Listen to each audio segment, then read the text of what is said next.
quand on a parlé de cette séance EVH, avec ce désir d'inviter les jeunes, en fait, moi, j'avais envie d'avoir Mathieu avec moi pour lui dire à quel point il m'inspire, à quel point ça me fait du bien de t'avoir avec moi dans l'entreprise, et à quel point j'ai envie d'être ressource pour toi. Voilà, c'est ça que j'avais envie de te dire aujourd'hui. Merci d'avoir accepté. Du coup, Mathieu, je suis chez Olga depuis 6 ans et demi. Et donc j'ai commencé en fait en performance énergétique. Donc on est un groupe avec plusieurs sites et l'idée c'est de comment réduire notre impact environnemental en réduisant nos consommations d'énergie. Et évidemment le bonus financier derrière parce que l'énergie ça coûte cher. Et du coup depuis bientôt 2 ans on m'a aussi proposé de rejoindre l'équipe RSE. Et voilà, et donc plutôt sur la partie transition carbone, transition énergétique toujours, transition environnementale. Voilà, et c'est une vraie chance. En tout cas, voilà, je suis trop content d'avoir pu démarrer cette nouvelle activité. Et ça me donne beaucoup de sens au quotidien, quoi. Voilà, pour me présenter rapidement, j'ai bien mon taf. Je vais commencer un peu avec l'histoire et puis mon chemin personnel dans tout ça. L'histoire de l'entreprise, très rapidement. En fait, moi, je suis arrivée il y a 10 ans, mais j'ai pris mon poste de direction générale il y a 5 ans à peu près. Et au moment où je prends mon poste, en fait, je sens que j'ai un héritage écologique très précieux, en fait. Voilà, qu'on me confie un héritage dont je dois prendre soin. Parce que l'entreprise, ça fait 70 ans qu'elle est engagée. Elle a été pionnière dans la bio, pionnière dans le végétal. On a des dirigeants qui nous ont précédés avant nous, qui ont pris beaucoup de risques, qui ont été audacieux, qui ont porté des choses avec des grandes convictions. Moi, je me sens un peu toute petite par rapport à ça, et en même temps, c'est à moi qu'on confie les rênes, quoi. Donc je me dis, j'ai un héritage écologique, je dois en prendre soin. Et en même temps, quand j'arrive, j'ai l'impression que la raison d'être de l'entreprise, elle s'est évaporée. Les difficultés sont arrivées, ça fonctionne plus très bien. On est sous contrainte. Et donc, je lance une transformation en profondeur, culturelle, managériale, organisationnelle. Et ça nous amène à vivre un exercice de vision avec tous les collaborateurs. Et c'est vrai que pendant cet exercice de vision, il y a un jour, on a 2 jours, à je sais plus combien, pour se mettre face à la réalité de la planète. Et là, en fait, moi, dès le premier jour, il y a quelque chose qui me prend, mais qui me prend hyper fort corporellement, en fait. C'est dans le ventre. Et en fait, c'est quand j'écoute Philippe là, de Solagro et qui nous décrit l'ampleur des dégâts, ce qu'on voit aussi dans The Week, la première séance sur la biodiversité, l'état des océans, etc. En fait, je le savais dans ma tête, mais ce jour-là, il y a quelque chose qui se passe à l'intérieur de moi et je deviens vraiment malade. Je tombe malade, je suis obligée de quitter le séminaire, je ne peux pas faire le 2e jour. En fait, j'ai rien. J'ai des examens qui confirmeront que j'ai rien, mais j'ai mal au ventre, quoi. Mais vraiment, je tiens plus debout. Bon. Et puis, on recommence plusieurs fois et en fait, ça me fait ça à chaque fois. Bon, je dis, c'est ma conscience écologique qui s'éveille enfin pour de bon, tant mieux. Et voilà, c'est comme ça que ça commence. Et je me suis dit, qu'est-ce que j'en fais ? Et ce que ça m'a fait en fait m'incliner devant l'état de la planète et finalement me connecter avec l'humilité de dire, ok, on est peut-être plutôt pionnier, plutôt engagé, on reçoit pas mal de prix sur toutes les belles choses qu'on fait, mais c'est loin d'être suffisant en fait. C'est super loin d'être suffisant. Donc ça m'a appelé à une exigence, à une nouvelle exigence, à une grande responsabilité d'aller beaucoup plus loin. Voilà, c'est ça que ça m'a fait cette claque-là. Ça, c'est le premier point. Et ensuite, j'ai regardé The Week, peut-être comme beaucoup d'entre vous là, dans la salle. Et quand j'ai regardé The Week, j'ai compris un autre truc. C'est que j'ai beaucoup aimé la question de penser à quelqu'un qu'on aime et de regarder en 2050 quel âge il aura. Moi, c'était le jour des 20 ans de ma fille. Ma fille est née. Et en 2050, elle aura l'âge que j'ai aujourd'hui, exactement. Et d'un coup, j'étais dans mon bureau, j'avais les images de la visualisation du monde possible en 2050, avec ces incendies, ces catastrophes climatiques, les 250 millions de réfugiés climatiques, tout ça. Et d'un coup, ça m'a fait dire, mais moi, je veux pas ça pour ma fille, quoi. Ça m'a été, il y a vraiment un insupportable qui est venu encore taper à la porte. Et j'ai senti que là, j'avais un moteur. J'avais un moteur puissant là qui était en train de prendre encore au fond de moi et que ça allait bien me servir, quoi. Il fallait que j'aille vraiment beaucoup plus loin, quoi. Voilà, parce que ça m'était insupportable. Et en fait, ça m'a rappelé la transformation qu'on a lancée il y a 4-5 ans. C'était aussi pour mes filles, en fait, que je me suis levée en me disant que le monde de l'entreprise, il tourne pas rond. Il y a trop de burn-out, il y a trop d'épuisement, il y a des paroles, il n'y a pas de liberté dans les entreprises. Et c'est en pensant à mes filles, en disant, mais moi, je veux pas qu'elles viennent dans des entreprises comme ça. Je veux qu'elles soient profondément elles-mêmes, qu'elles se réalisent, qu'elles s'épanouissent, qu'elles fassent quelque chose de leur vie qui fasse sens. Et je me suis dit, tiens, mais c'est marrant, c'est toujours quand je me connecte à mes enfants qu'il y a quelque chose qui prend sens pour moi et qui devient puissant, je crois, et j'ai envie d'en faire quelque chose. Donc voilà, c'était un enseignement. Pour moi, c'était intéressant. Et donc, du coup, ce que je veux profondément pour mon entreprise, c'est de faire d'Olga une entreprise régénérative. Vraiment, je sens que ça y est, c'est puissant pour moi. J'ai envie qu'avec Olga, on se lance des défis, des sacrés challenges. Dans notre vision, on a écrit la neutralité carbone. Je me suis dit, mais c'est pas du tout ça. On va aller chercher l'impact positif. La neutralité carbone, ça suffit pas. Il faut qu'on aille beaucoup plus loin. Il faut qu'on restaure, il faut qu'on répare, il faut qu'on contribue à ce à quoi ça nous appelle. Donc j'ai envie de faire d'Olga une entreprise qui prend soin des hommes et qui prend soin de la planète. Les deux sont tellement indissociables. Voilà, c'est ça que j'ai envie. Et ma fille, là, qui a 20 ans, elle vient d'être diagnostiquée du syndrome de l'intestin irritable, le SIC, qui lui provoque plein de difficultés dans sa vie, notamment des phases de dépression profonde. On a enfin un mot sur le diagnostic, donc c'est super chouette. Et là, du coup, je me dis, ok, moi j'ai envie de nourrir autrement. Je suis dans une entreprise alimentaire. On a une sacrée responsabilité quand même quand on nourrit les gens. Donc j'ai envie de nourrir autrement. J'ai envie de nourrir autrement en termes d'impact. On ne peut plus produire des aliments sans penser à ces impacts. J'ai envie de nourrir autrement en termes de transition alimentaire, santé sur les hommes. Qu'on arrête toutes les saloperies qu'on met dans ce qu'on mange, quoi. Le sucre, tous les exhausteurs, etc. Et j'ai envie de nourrir autrement la façon d'être ensemble au travail, la façon de coopérer, la façon d'interagir dans son écosystème. Voilà, c'est ça qui fait sens pour moi aujourd'hui, nourrir autrement. Voilà. C'est avec ça que je vais te laisser la parole, Mathieu, tu vois. Voilà, on est un peu dans cette effervescence en ce moment dans l'entreprise. Vous allez voir, je finirai avec ça tout à l'heure, sur en même temps ce qui est pas drôle et ce qui est difficile. Mais il y a deux énergies en ce moment. Il y a cette espèce d'effervescence qu'on a envie d'aller beaucoup plus loin, et en même temps des choses qui sont extrêmement difficiles. Et je vais essayer de te lancer quand même. La question qu'on a posée à Mathieu, en fait, moi je suis admirative des jeunes qui nous rejoignent dans l'entreprise, du regard qu'ils posent sur le monde qui est différent, de comment ils ont envie de s'en emparer. Et moi j'ai envie de me connecter à cette énergie, en fait, et j'ai envie qu'ils m'embarquent dans ce truc-là. J'ai envie d'être à leur service, puisque de toute façon moi je me sens de passage, le relais c'est eux, et j'ai envie que tu nous dises d'où ça vient tout ça chez toi, qu'est-ce que t'en fais, comment t'avances, quoi. Merci pour le lancement. Du coup, la question d'où ça vient, quand ils m'ont posé, quand on a commencé à préparer, elle était assez difficile parce qu'en fait, j'ai pas trouvé d'événement marquant, quoi. J'ai pas genre un pipeline qui a été construit dans mon jardin et d'un coup il a pété, et voilà. Donc j'avais pas de belle histoire à raconter. En fait, le truc le plus vieux auquel je me souviens, c'est qu'en 5e, j'ai fait un stage à l'ADEME, l'agence de l'énergie, et qu'on m'a montré le film d'Al Gore, Une vérité qui dérange. Donc c'est peut-être peut-être un peu tôt pour voir ce film-là, mais en tout cas, du coup, ça a dû faire partir de mon chemin. Et du coup, ça m'a donné envie de travailler dans les énergies renouvelables plus tard. Alors du coup, c'était vraiment une perspective très technophile, quoi. C'était très différent de ce que je suis aujourd'hui. C'est-à-dire que voilà, la solution, c'est de mettre des panneaux photovoltaïques partout, des éoliennes partout, et comme ça, on va sauver le monde. Ce qui est du coup un peu aberrant aujourd'hui. Enfin, en tout cas, je pense pas que ce soit la réponse. Je vais essayer de modérer mon propos. Voilà. Donc ça, c'était la première phase. Après, je pense que la deuxième grosse phase qui m'a construit, ça a été pendant mon école d'ingé, ça a été de faire une colocation. On était 6.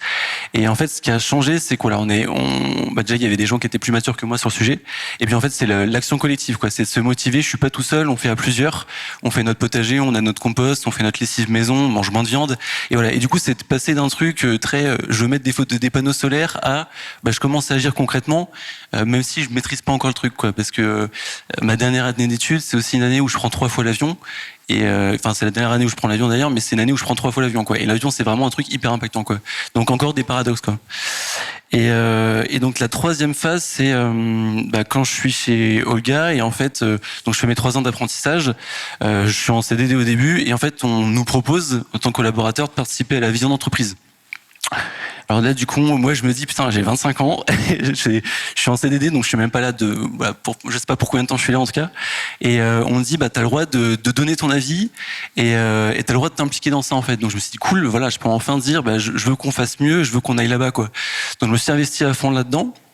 Voilà, ça a été hyper riche parce que du coup, je me suis senti utile, je me suis senti reconnu. Ça m'a développé un peu la passion de ce truc-là. Je pense que c'est ça aussi qui m'a donné un peu ma place derrière en RSE. Donc voilà, c'est passé de quelque chose de... Enfin voilà, en tout cas, ça a commencé à faire mon métier, quoi. Et en même temps, du coup, il y a eu le confinement juste après, et du coup, ça a été une période un peu de prise de conscience aussi, parce que la seule fois où la France en fait a atteint ses objectifs climatiques, ça a été pendant le confinement. Du coup, donc il nous faut finalement encore, potentiellement 27 confinements pour atteindre les objectifs de Paris. Donc ça nous met un peu dans la merde finalement. Et voilà. Et un autre truc marquant, ça a été en fait cet été. Parce que justement, il y a eu la crise de l'énergie. Voilà, je pense que l'État a commencé peut-être à parler un peu plus du réchauffement climatique, et on entend des ministres nous parler. En fait, il faut commencer à couper les box Internet. Et donc moi, je bosse dans les énergies, donc je suis allé regarder combien ça consomme une box Internet. Et donc je me dis, voilà, une box Internet, si je la coupe toute l'année, ça consomme tant d'énergie. Et du coup, ça me permet d'éviter combien de CO2 ? Ça me permet d'éviter 1 kg de CO2. Waouh! On a sauvé la planète avec ça, putain, on est content, quoi. Et ce truc à côté, en fait, on nous dit, non, les jets privés, on veut pas légiférer. Et en fait, voilà, je sais pas si vous avez entendu, mais il y a des comptes Twitter qui s'amusent à suivre les jets privés de certains grands fortunés, et notamment celui de Bernard Arnault. Et du coup, Bernard, son jet, il a dû émettre plus de 2000 tonnes de CO2. Donc, c'est-à-dire qu'il faut 2 millions de Français qui coupent leur box pour compenser le jet de Bernard. Donc ça, voilà. C'était des ordres de grandeur, je trouve, qui sont sympas à voir. Donc voilà un peu où est-ce que j'en suis aujourd'hui. Et après il y a la question de pourquoi je suis chez Olga. Je pense que moi j'ai fait mon bilan carbone, tu vois. Je suis entre 5 et 6 tonnes de CO2. La moyenne française, en gros, pour donner un référentiel, c'est autour de 10 tonnes. Et Olga, du coup, nous, on est potentiellement autour de 150 000 tonnes de CO2. Donc, en fait, moi, je peux agir à mon échelle individuelle sur 6 tonnes. Mais si je suis content d'être chez Olga, en fait, c'est parce que du coup, je peux agir sur 150 000 tonnes. J'ai pas fait le ratio entre les deux, mais voilà, j'ai du coup beaucoup plus d'impact, quoi. Voilà. Et en plus, on est en pleine phase en ce moment de bilan carbone et tout va arriver la semaine prochaine, donc j'ai vraiment hâte que ça arrive. Et du coup, les 2 zones questions qui m'ont posé, c'était de quoi j'ai peur et de quoi je rêve. Alors, de quoi j'ai peur, je vais d'abord parler du moi en entreprise. Il y a notre cohérence, en fait. Voilà, Solène parlait d'ambition de neutralité. Est-ce qu'on va réussir, en fait? C'est un truc de ouf, hein, la neutralité. Enfin, il y a on peut décrire l'ambition de neutralité carbone. En tout cas, l'objectif, c'est de réduire et du coup d'aller vers la régénération. On a voulu faire ça en 2035 par rapport à tout le monde qui veut y aller en 2050. Voilà, est-ce qu'on est vraiment en mesure de le faire? Donc ça me pose cette crainte-là, en fait. Et notamment, voilà, donc moi je suis motivé, Solène est motivée, mais on est 1350 collaborateurs, quoi, et on ne va pas y arriver à 2. Et en plus de ça, viennent se rajouter, et il y en aura toujours, hein, mais viennent se rajouter les autres priorités, le Covid, le contexte économique, l'énergie qui grimpe, les emballages qui grimpent. Donc, est-ce qu'on va arriver un jour à donner du temps à ce sujet carbone, quoi? Parce que j'ai commencé à animer un groupe de travail avec des responsables chez nous, on est en business unit, donc il y avait des responsables BU. Et des fois, c'est vrai que j'ai un peu l'impression que pour eux, c'est une manière pour eux, quand ils viennent dans ce groupe de travail, c'est une manière d'évacuer un peu leur quotidien. Et donc, ils sont super contents de venir, c'est un peu leur récré. Donc, ils viennent, en fait, ça leur donne de la culturation, ils sont hyper contents, mais en fait, on n'agit pas, en fait, pour l'instant, voilà. On est encore à la phase dont sa culture, et donc, moi, ça me fait peur parce que 2035 se rapproche, et même au-delà de ça, le monde continue d'avancer. Et nous, on est en train de franchir le pas, mais pas complètement, quoi. Enfin, en tout cas, pas tout le monde. Et après, il y a mes peurs de moi perso. Quand j'ai vu The Week, du coup, je me suis dit, waouh, bon, ça y est, je vais commencer à regarder, je vais acheter 10 hectares en Creuse et je vais mettre ma famille à l'abri là-bas, je vais apprendre l'autogestion et on va se prémunir de tout ça parce que le monde ça part en couille, quoi.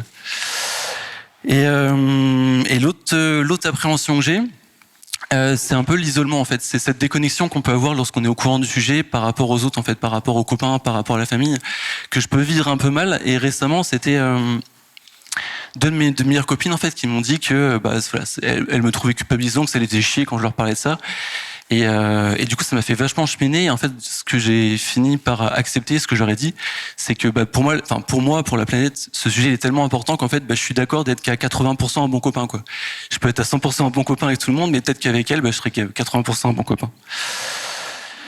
Voilà.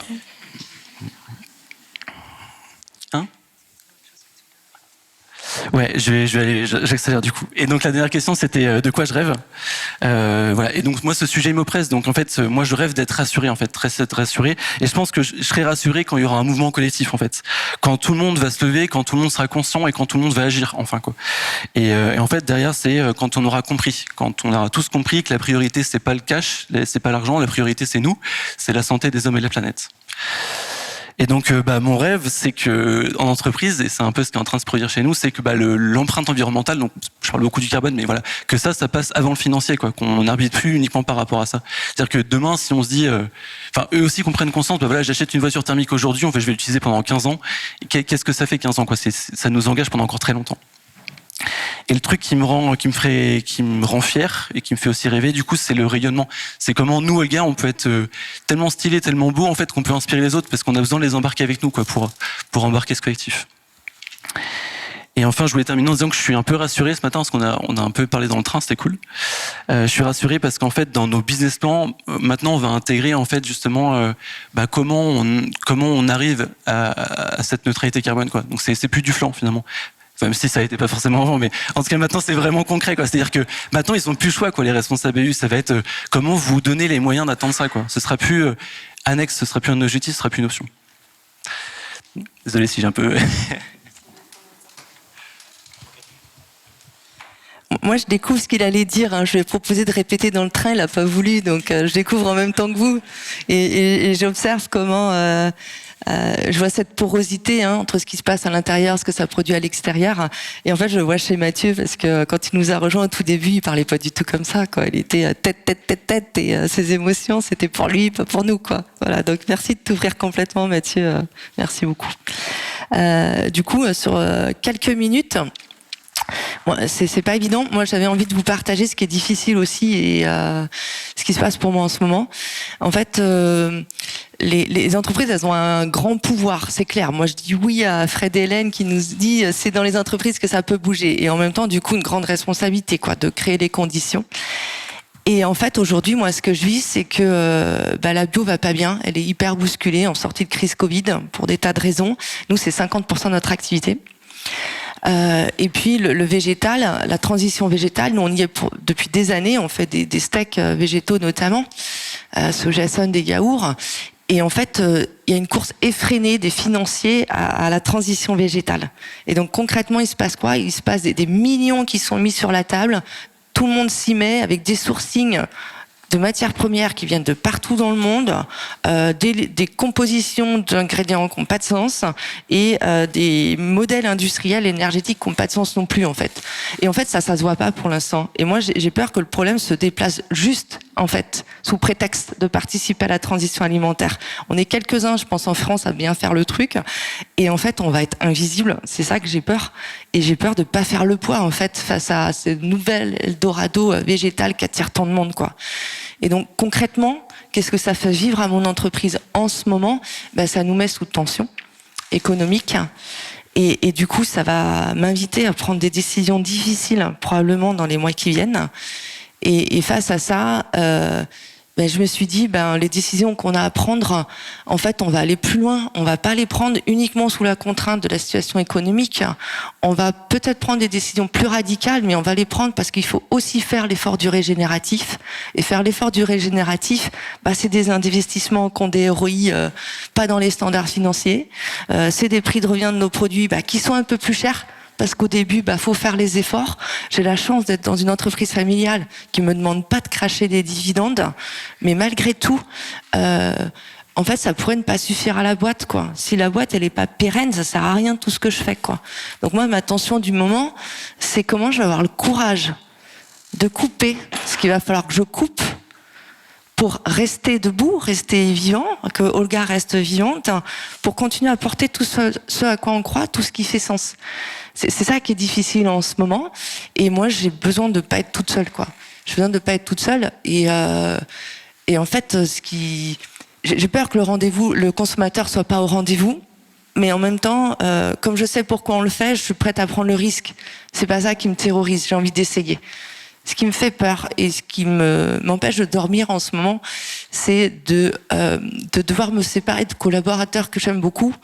Et finalement, c'est pas dramatique de devoir vendre une activité ou de devoir faire évoluer les choses, à condition que ceux à qui je vais les confier vont prendre soin d'eux, en fait, et à la limite vont le faire mieux que moi.